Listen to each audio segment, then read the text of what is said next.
Generative AI is here to stay and is changing every aspect of how we work. Imagine being able to build customized AI videos with a presenter in minutes without using a camera, studio, and a green screen. Actually, how did we manage this long without ChatGPT? Those are questions that most people, especially entrepreneurs like myself, ask ourselves on a daily basis. In fact, research by McKinsey found that generative AI features stands to add up to 4.4 trillions to the global economy annually. But what does it really take to build a generative AI solution? You're in luck because in this episode, I'm talking to Vitaly Romanchenko, tech entrepreneur, speaker, CEO, and co founder of Eli.io, an AI platform that generates video content with real humans from text. You better watch out. Maybe one of these episodes will be done using Eli.io. Welcome to the Mary Poppins of Startups live show. I'm Naily Makangu from Athena Leaders. As a tech consultant and startup advisor, I will answer live the burning questions that you have on your way to Series A+. Subscribe and tune in every week for top tips to meet amazing guests, startup founders, investors, and more. More importantly, sit back, relax, and enjoy the show. Vitaly, welcome to our show. I can't wait to kind of find out more about Eli, but also about you as an entrepreneur. Hey, Naily, thanks for having me. Thanks for opportunity. So the first question I have, and one of the things that kind of blew my mind when we were preparing for the show, was the origin story of Eli. Sometimes when you meet entrepreneurs, they have a clear idea. They know exactly what they're building, what they're shooting for, then go for it. Others find out the secret sauce along the way. So which one of the two are you? So basically, I think in our case with Eli, we started the company around 2 years ago with the vision with my co-founder Alex. So we started the company with the vision that the future of video lies in personalization. But before Eli, we actually we tried to start the companies, but we failed them. So from a kind of research perspective, we were always looking, and it just like with this particular case with Eli, something clicked and we saw a lot of potential, and we just decided, that this time it will be successful. But what is it about Eli that really make you think this is what we need, and this is what the world need even? Yeah. So basically, as I mentioned, the vision is that the solution should solve the personalization problem, and this is the first thing. So personalized videos perform 35% better than the regular videos. So this technology allows you to generate personalized videos at scale, and also the way how we produce them. So you don't need the camera studio anymore. Everything can be generated with AI. So now the production costs and the time needed for generating videos is much lower. So let's say if you're working in media, 1 minute of video might take you up to 5 hours to create, and the cost would be $1,000 or more, versus Eli, where you can generate the video within 1 minute, within 3 minutes, and the cost would be like less than $2. So how huge is that, So and we will see a lot more of that. And my personal vision that in 5 years, 60% of content creators and businesses, they will produce videos with generative AI and this type of approach. I agree with you. And in fact, it's something that's also in the back of my mind when I think about the growth of everything that I do, which is obviously the podcast and the other ideas for other podcasts I've already got in the back of my mind, simply because I'm talking more and more at conferences. And for example, in September, I'm going to be in New York, and I was speaking in Madrid, in Spain, and I was in Cambridge, in London. Now, when we start looking at what are the tools out there that can help you to still produce amazing content, and really, like you said, these personalization features is one of the things that made me really interested about looking at Eli more. Do you want to share with our audience, those who haven't had the pleasure, as I have, to kind of stalk you online for the last few months, to talk a little bit about the avatars that you have at Eli, and why is that a big changer in the game of video content creation? Yeah, so as I mentioned, the main focus is to give the businesses and people ability to create personalized videos. So we have right now our main offering is creating the custom avatars, and it can be a different way. So you can create the custom avatars with the video footage that you recorded in a studio. So that would be the most high quality type of avatars. The second option is if you just have a cell phone, you just can record yourself on a cell phone, send us the video, and we'll create the avatar. So the quality would be a little bit less, but it's so much easier. You don't need to go to the professional studio. And the third option that we're currently adding as well is the photo avatars, where you just can upload the photo and we will animate the photo. So we're bringing the personalization to masses to create this type of videos. And we saw that with the photo avatars, we thought that the main idea and the main use case would be for social media. You generate a bunch of mid-journey images and use it in a social media. But we saw there is a demand in photo avatars for educational content as well. So which is great, because now you don't need even to record yourself on the camera, send us the video footage, wait for several days, just upload your photo, and now you have the avatar.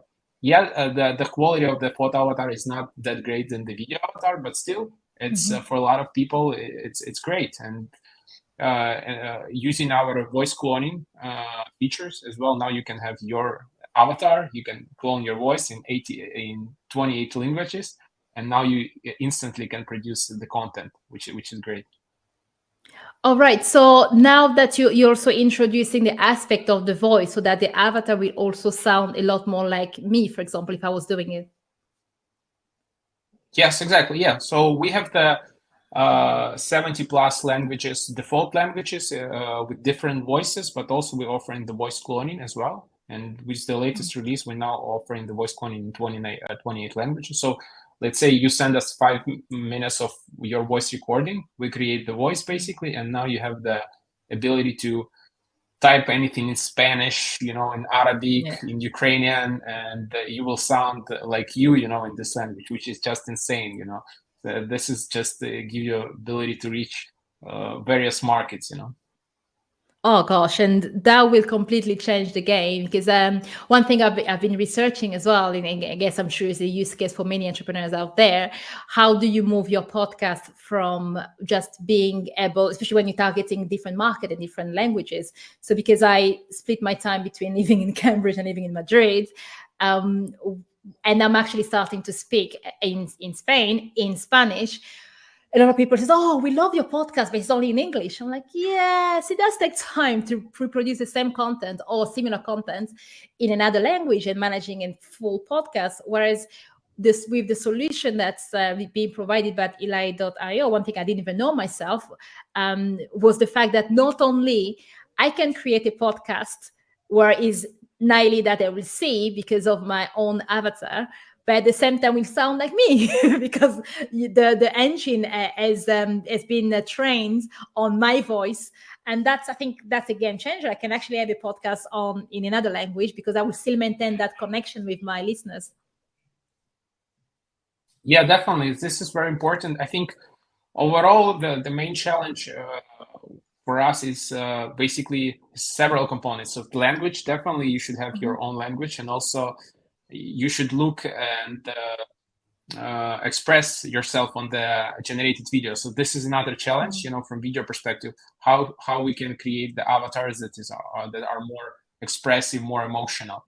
And this is a complicated tech challenge, but that's something that we're focused on. So eventually, the product should be the ability to generate videos with your type of expressions, with your voice, so you won't see the difference between basically Naily and Naily's avatar. Yes, and I think that would be quite great, because one of my biggest problems is every time I'm like, okay, I need to stop moving because I move a lot. So I guess once you get to that point where it's really seamless, where they can actually mimic how the real Naily also expresses it, that will be another thing, another level. But I think what you already have at the moment is already quite impressive and already solving a lot of use cases that people need at the moment. Now, when we start talking about this idea of replicating someone on screen, and on screen there's a lot of things that we're reading in the news about deepfakes and the likes. Is this something that whilst you were, or even now, or maybe at the beginning once you were coming up with Eli.io, is this something that you were worried about, that someone might impersonate someone else because they can? So, great question. I think from the beginning, our approach was to produce the products that actually have the ethics and moderation in place, kind of. So we're not semi-automatic tool or the team that actually produce deepfakes. No, so we offer the platform that has moderation, that has strict policy to create ethical content, and that was our vision and our ethic policies basically from the day one. And so we were never associated ourselves with the deepfakes, and this is a different technology. And yeah, so we're not doing the political propaganda, or we're not creating the avatars of the politicians. Yeah, no, I think that's great to know. And I think a lot of the people listening can definitely sleep, rest better, knowing that this is more of an ethical platform, because this, again, is something that a lot of people, especially those who are not close to technology, they sometimes get confused. And maybe that's what is fueling this AI is always the bad guy, because you see all of the different technology and everybody put them on the same in the same bucket. Now, one of the things as well that was quite interesting when I was researching you was to see how quickly you've managed to scale the company, right? So if I understand correctly, you've only been running for about 2 or 3 years. Yet, I mean, anybody that look for Eli online can see so much good press, one of the 50 best AI tools out there. So can you talk to me through some of your secrets to be able to kind of create a product and scale this fast? Great question. So I think overall, we started the company around 2 years ago and incorporated a year and a half ago and launched our SaaS around a year and a half ago.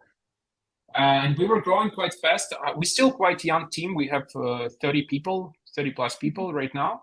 I think the big game changer for us was the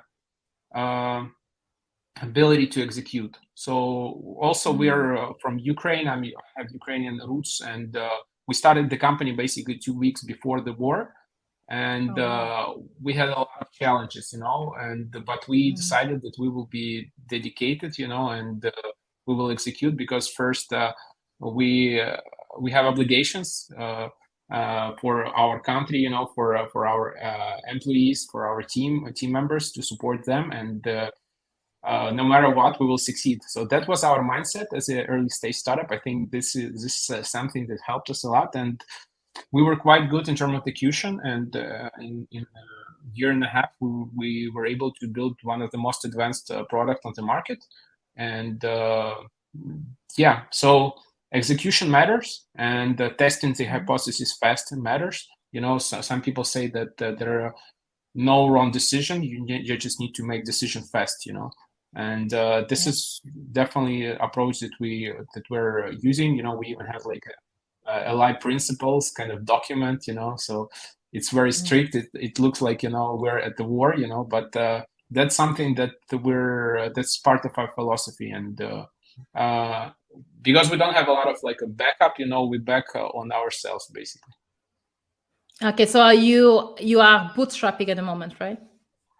No, so we raised a pre-seed round, and also we had some cash grants from Google and from other organizations. But the main approach, yes, we are quite have quite bootstrapping mindset, so something like that. So yeah, but yeah, I think it's more about the success is not about the amount of money you have at the beginning. It's more about your mindset and execution, I think. And because if you don't know how to execute, you don't know how to spend the money wisely, so something like that. And I believe you do have quite a lot of experience in the product and in engineering aspect. Do you feel that that really helped when you start your own startup? Was that kind of a little bit of a bonus points, or as a startup founder, there's always a lot of other things that you had to struggle to learn along the way? Definitely, I think experience is very important. And for me personally, I spent more than 10 years in product management marketing within big companies, was leading game studio for micro gaming, also was leading a lot of big products. So experience matters. Also, we have a really strong core team, really experienced core team, which again give us ability to grow. And from marketing perspective, with a really small budget, we were able to grow in traffic quite significant. Like last year, we had like 5,000 visitors per month. Now we had around 300,000 visitors per month, pretty much growing organically. So the experience matters, and yeah, so it should be a combination, and I think that's how you can actually grow. Yeah. Oh yes, definitely. And I guess one of the things that you said before, that there were two couple of things that you've said, especially when you talk about the execution and why it's really important to execute and keep moving, and also testing the hypothesis, are two things that kind of resonate in my mind, especially when I work a lot, whether I'm part of a startup team or I'm advising them. And I think that's something that I find that some founders worry about, especially at the beginning when they have the seed of an idea. They might have some kind of prototype or very early MVP. It's not polished enough in their opinion, so they do not go out and show it. Now, so especially for a solution like Eli, which kind of involves some aspect of deep tech, just to kind of build and test it and making sure that it works as you expected. What were some strategy that help you to, even knowing that we are still making this the best tool every single day, at the very early beginning, what strategy did you use to go and start getting your first few customers? So basically, our main strategy is move fast and break things. So this is definitely the rule, And one of the things that YC suggesting, if you like your product, you're probably already late, kind of. So Yeah. I never liked my product, and this is I never liked my product enough, And it's always something that I don't like, and it's always that something that we have to improve, but we need to iterate. So the keys of success is to deliver and iterate and get the feedback. And we are a deep tech company, but after 3 months, since since launching even and starting research, we start to get the first revenue just because we talked to a bunch of guys and we offer our solution in semi-automatic mode. And some of them said, okay, we like the solution. Can you just do the AI dubbing for our video in Spanish for our YouTube channel? We say, okay, we can do that. So we're deep tech, but we already start to making money, and this is very important. You need to move fast and test your hypothesis and talk to your customers a lot, just to understand where to go. And also, you never know how the customers will perceive your product until you talk to them, because you might have some suggestion, some thoughts about your product, but your customers see the things differently than you, and some things that are good for you might not be very good for them, and vice versa. You think that some features are bad, or they are not ideal, but the customers love them. And it's all about the understanding of the customer, understanding the pain, and trying to figure out the pain and answer this pain. And a lot of times you need to kind of limit your features and do exactly what needs to be done, and you should not do what not need to be done, kind of. And this is a very important thing. Yeah, you really need to be ruthless when it comes to the features, because, as you've rightly said, you can always polish and polish and polish and never gets out. And actually, or by the time you come out, you realize that well, people don't really like it. So it's actually better to do as you've said, just bring something out and try to find a workaround. And for those that have a little bit of a graphical mind, when the first version of Eli came out, you talked about dubbing. Does it mean that you still had an avatar, but maybe the mouth wasn't moving? Or how would you describe, like, if you have to describe it for visual thinkers, because we don't have the pictures, how would you describe the first kind of version of Eli that went out to customers? Yeah, so the first version was the avatars, yes, but they were a little bit different. So we didn't have like the builder, so we call it Eli Builder, the tool that allows you to create videos. We have library avatars, you can create videos. So we didn't have that at all.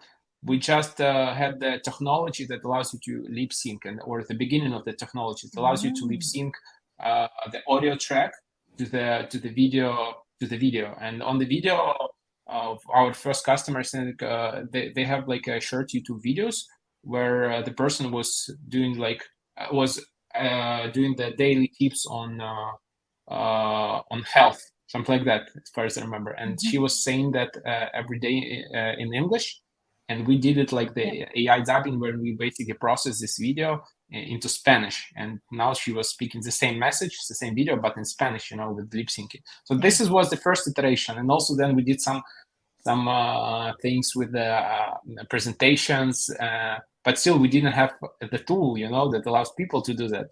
So it was very challenging, and but this is a reality. You need to try, you need to talk to customers and get the feedback, improve constantly, and eventually iterations later, hundreds of iterations later, you're now getting better product. And we started with focusing on smaller companies, and now we have a big brands, world famous brands, that starting to use our platform. And this is it's a great thing. You can't, especially if you're a startup, you don't have a lot of funding or something like that, you can't just, it's really hard to start to sign big names.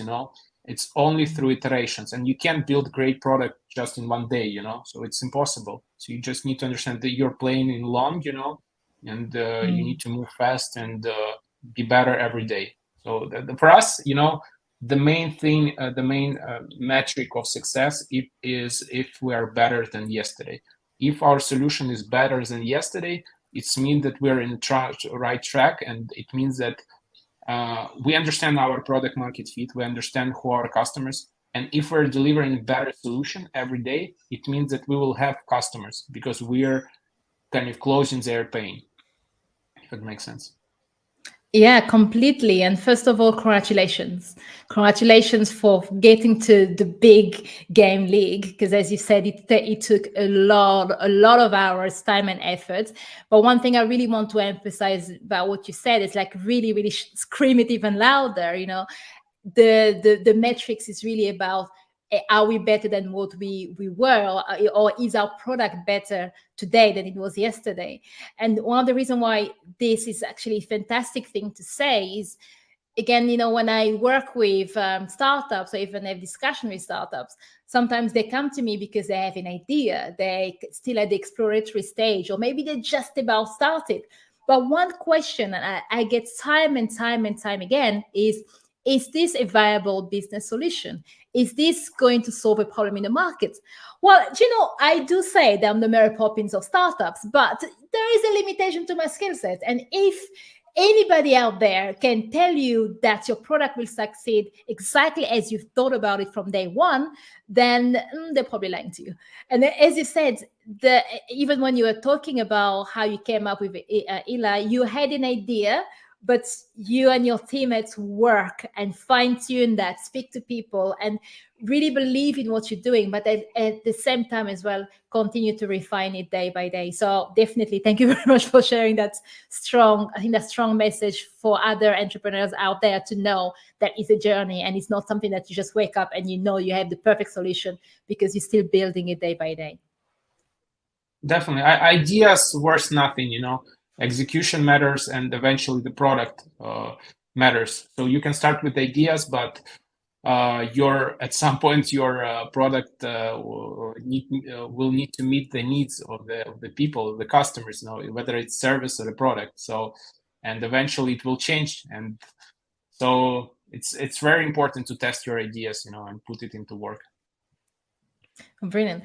Now, I've got a couple more questions on, especially on the fast growth and the teams aspect of things, because I think this is another thing that is going to be very interesting to our listeners. But before we do so, first, a reminder to all our listeners out there that we do run free one-to-one product and tech mentoring, and we bring other people to support in those sessions as well. So if you are interested, check our website. It's usually the last Friday of every month, or I might change that. I don't know. So better to check the website depending on when you are picking the session. Now, what we are going to do, Vitaly, is a very quick fire question. So I've got about 4 or 5 questions I'm going to ask you just to have a sense of who you are and just to bring a bit more fun as well to the show. So the first question, the most difficult one, are you a morning person or an evening person? So an early bird or a night owl? I always was an early person, but because I'm living in Vancouver and my team is in Europe, so now it's like it's mandatory for me to have meetings at 7 a.m. So yeah. So basically, yes, I'm an early person, definitely. Is that by choice, or is like, oh, I'm gonna do this now? Every day, this is, I would say, just by choice, because yeah, it's I choose to live here and my team in Europe, so it is what it is. But sometimes definitely you want to sleep a little longer, but yeah, you don't have any other option, so that's why I need to wake up early. Yeah, and that actually even highlight another point on remote working, or being the ability to work differently away from your team has their benefits, and also you kind of make up. But no, that's brilliant. So second question, so can you name 3 favorite tools that you've admired? It doesn't have to be things that you use only at work, but it can also be in your personal life. You mean like software tools or anything? Software tools, definitely not a drill or anything like that. Yes, software tools. Okay, so some of the useful apps that I use, so if it's from comparison analysis, I use tools like SEMrush or Ahrefs. This is great tools just to show you the dynamics, how your competitor is growing and stuff. The other tool, again, as well, I like is Crunchbase. Another tool just from the personal development is Blinkist app. Blinkist allows you to listen the books faster, and because it has like the whole thing of the book, it has in just in 15 minutes type of messages, so you can get the understanding what the book about, main ideas, and then if you like it, then you can listen or read the whole book. So yeah, so I think this is just some of the tools that I like. Yeah, but there are hundreds of them, so. Yeah, of course. And actually, Blinkist is one of the ones that it's been on my radar, but I've been delaying trying it because I'm a book purist. I'm still the kind of person, although I do have a Kindle now, I just have this thing about walking into a library, especially a secondhand bookshop, and just smelling books. Of course, it's a dying art, but Blinkist is definitely one that I really would love to try. So, another third question. One mistake that you might have made as an entrepreneur that other founders should really watch out for, especially if that's their first time building a company? So I think I have had a lot of mistakes, and I'm making them every day. So this is just the reality. So the mistake would be understanding that you won't have any mistakes. So you have a bunch of mistakes every day. The big thing would be understanding your game, kind of. What I'm trying to say, that when you're starting the company, you need to understand that the other players out there and they're doing something as well. So there is a competition, and you always need to understand how your competitors is working, how they're growing, and what are the niches that you can actually get into, and what are that are not you can get, and it's always about the game between you and your competitors. And this is very important to understand, because you might build something, and if you don't know what are the game of your competitors, you might miss a lot. So it's very important. And also big thing is working with the team, hiring, and I hired a lot of people. Some of them were outstanding individuals, but some they were not. And it's usually if you hire one person, you understand that within a week. And it's very important to make the fast decision. It's very important to make a fast decision, because if you won't make a fast decision with the person that basically doesn't fit, or just a wrong, low performer or something like that, it won't benefit you or the person as well, because eventually the team members, it's all about the growth, and you're growing as a company, but you also investing in people so they can grow. And if the person is wrong to this organization, the person won't grow as well, so it won't benefit. So make a fast decision would be the best strategy when you're making wrong decisions. Yes, that's great. And again, I love what you started with as well.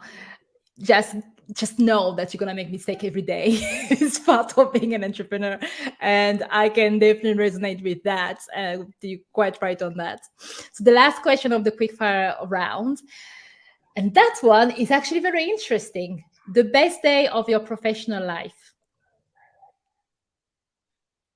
It's really hard. Hopefully, it's in future. When we'll be super successful, and I will have uh, the rest day. When I will be able, to say, yeah, we accomplished something, and we believed in something, and we made it. Make it in reality, kind of. So it's definitely in the future. I admire this day, but right now it's just like it's still job is not done. So. But overall, when I'm looking at my career, I had successes in my career, had successes with previous projects in previous companies. Also, we had successes with Eli, and we won some competitions. We raised some money. We achieved some results, and some of them they are outstanding results. But still, the job is not done. So it's not something that we're happy to stop. Something like that. Nah, I think someone like you will probably never stop. By the time you're done with Eli, you'll probably be ready for something else. But one thing that I'm glad about this is that I'm gonna have I'm gonna keep stalking you and following you. And then once I get to the point where I think, yeah, I think he's getting close to his best day, I will bring you on the podcast to talk about the best day of your life and how you it made you feel. Because I mean, sometimes I also feel similar to you, where for me, was if I have to talk about the best of my life, it will take me so much time to think about what it could be, because I see life as a succession of milestones that get you there. And yeah, there's always somewhere, your product is pretty much like your child, and you see it grow and develop. And yeah, definitely can't wait to hear more about Eli, what you have in store, and as well bring you back once we reach that best day of your life. Now, just to finish off on the conversation, there was another key thing that I thought would be very interesting to explore, was this going back to this idea of scaling companies. And as you were talking through this quick fire question, one thing that you've mentioned that got me thinking was this idea of hiring fast, and within 1 week if you've made the wrong decision. Now, in your careers, you've spent 15 years in product management, project management, engineering manager. So you do have the skill sets to build a development team and to grow a team. Now, what are some of the challenges that when you're starting and looking at not just building a team, but the culture of a company, of a startup, what are some of the challenges that you faced? So Basically, what I can say right now that enterprise environment and startup environment is totally different things, and even from culture perspective, because when my previous experience, I was building the teams, high performing teams, was like agile coach. I understand all of this piece about the values, about how to build high performing teams, and about a bunch of stuff. But when you're getting into startup, you need to deliver fast, and this is definitely contradicts to everything that you learn when you do it right, kind of. And I always said the great teams. So what I try to do, I try to find a balance between do it in the right way and do it fast. So uh, I don't think we're kind of already achieved the perfect result, but in this case, but yeah, we're trying to build a great team, trying to find the best individuals, trying to show the vision, and trying to follow definitely the best approaches, like how you do the performance reviews, how you build the processes, how you deploy, how you deliver. So definitely we try to as much as we can, but because this is startup, it's much complicated, and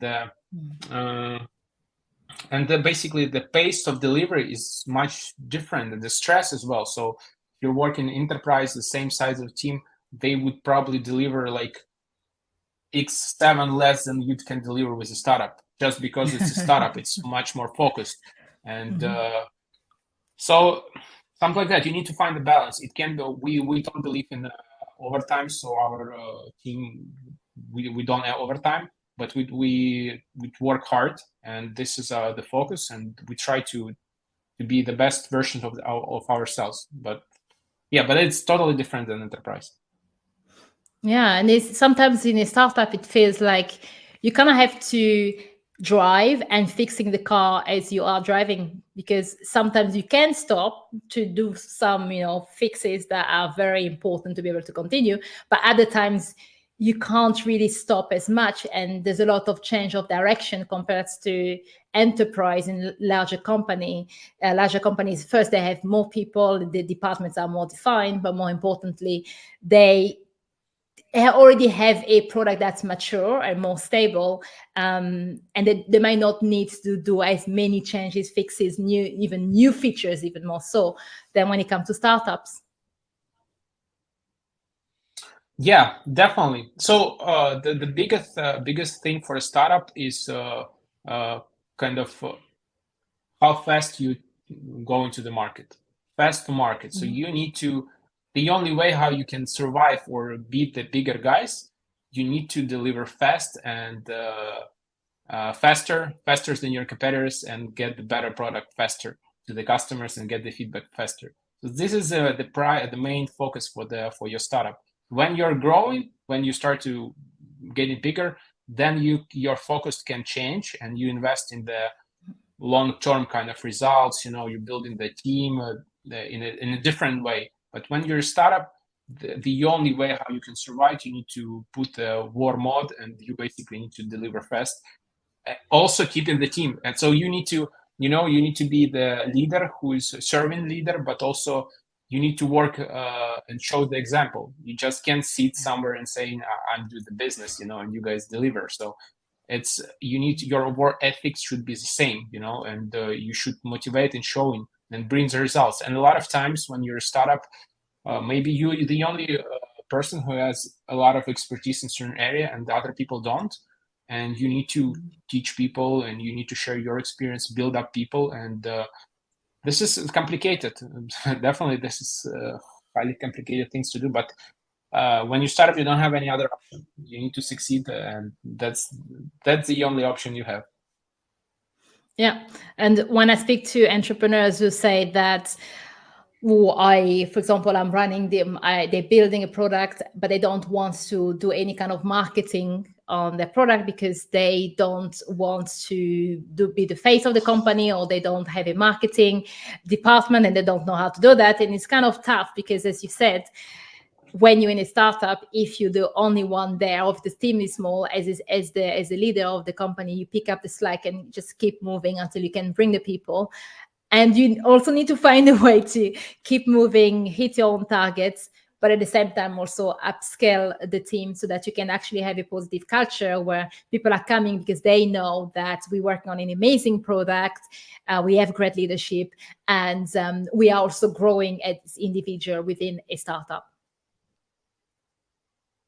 Yeah, definitely. So eventually, at the end of the day, your iteration results will show you where you're missing the component, And if you're a great, I don't know, leader in terms of the sales, so maybe you need to maximize the sales, and don't do some marketing, But because you're a great salesperson, and then it's basically should result in some achievements as a company.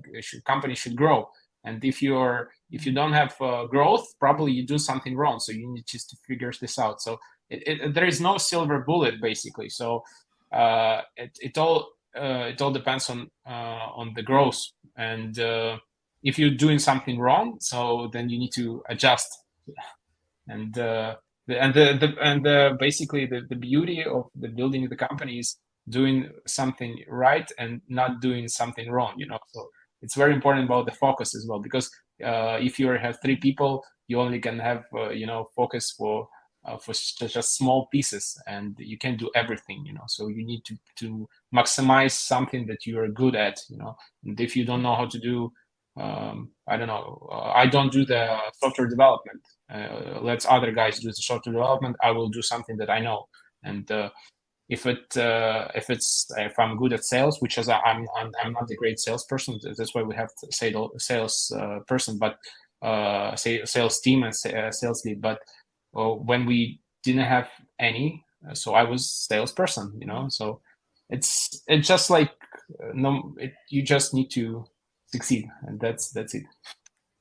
Yeah, so hold it there until you can get someone else that can come in.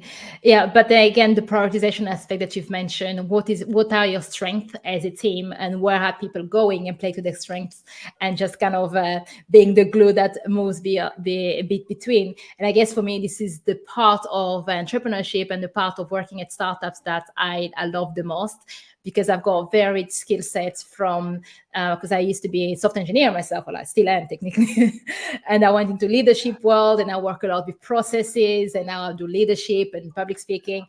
It's great because when I jump in a startup, and it's pretty much what is it that you need help with, and if my own experience running my business, I'm bringing even a ton more of experience. And I think that is what is can be it's sometimes stressful in the startup world because you're just on, but at the same time, that's also the part where I find quite satisfying, knowing that you're working with people that are really going after a dream and after a vision.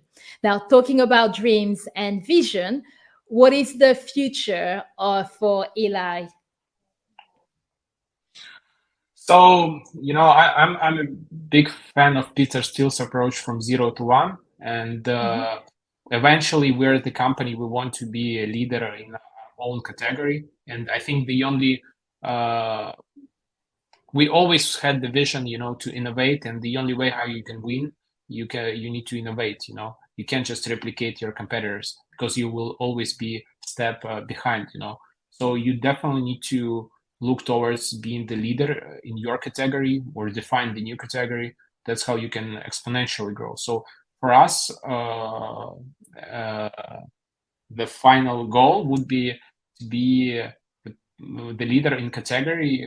It can be, currently the video generation is quite broad. There are a lot of verticals, also there are horizontal solutions, and it's still early days of this generative AI technology. So there's definitely a lot of opportunities on the market, and eventually we're testing a lot of things, a lot of use cases, and eventually we want to be the best in one particular use case, and whether it would be related to the education videos or marketing videos or any type of videos. So eventually we want to kind of build the tools that help people to transform text materials into videos in the most efficient way, the best way. So, and this is, I think, this is our goal, to build the products that people love, and if they love our product, then they will use it, and we will be the best. So that's how I see it. Yeah, and I'm sure you're gonna get there, because I think what's for everyone who hasn't even checked out Eli.io, please do go and give it a try, because I absolutely love the platform, the ability that you have now compared to even a few months ago when we talked to prepare for this podcast episode. Can already see how you're making even more step forwards. So Vitaly, thank you so much for being such a wonderful guest on this show. And for everybody out there that's listening, if you are into, you scratched your entrepreneurship mindset and you really want to jump in and you're not sure, then reach out to me. If you are having some problems in your company and you have some questions, then check out our free one-to-one product and tech mentoring, where we can help you unblock yourself and keep going. And of course, you want to find out more about Eli, about Vitaly. Vitaly, where should people go to find out more about you? So yeah, you can check our website, eli.io, and also our socials, LinkedIn or Twitter. Also, I have my own Twitter. So yeah, I think you will be able, if you navigate to Twitter or website or LinkedIn, you will be able to find it. Yeah. Brilliant. Thanks again, Vitaly, for your time. And for our audience listening, do remember to subscribe, like, and put any comment, question in the comment section. I'm always delighted to read them. In the meantime, let's design a happy and productive workplace playground together.